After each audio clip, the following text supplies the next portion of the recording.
Hi there, this is Darren O'Neill from Darren's Tech Tutorials and darreno'neill.eu. In this very short video, I'm going to show you how to install VMware Workstation Player on Windows.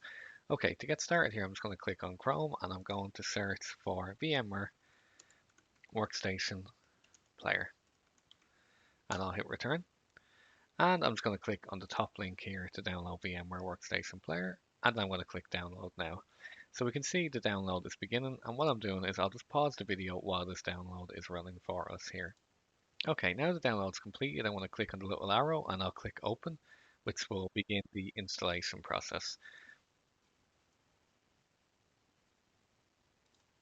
Okay, so we've begun the installation process. So the first thing I'm going to do is I'm going to click next and I'm going to accept the license. Obviously have a read of this license and be sure that you agree with the terms and click next. I'm not going to enable the enhanced keyboard driver and I'll click next. I'll leave both of these and I'll click next. And I'll click next again and then I'll click install. So let me pause again while this is installing. Okay, and on the next screen here, I'm just going to click finish. And now if we click on our start menu and I look for VMware, I now see VMware Workstation Player. So this will start now for us momentarily. So let me just pull this across.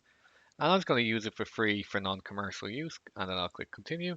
And then we'll click finish. And there we are. We now have VMware Workstation Player installed on our PC. If you have any issues following along, please do comment below. And if I can help, I certainly will. And thank you for watching.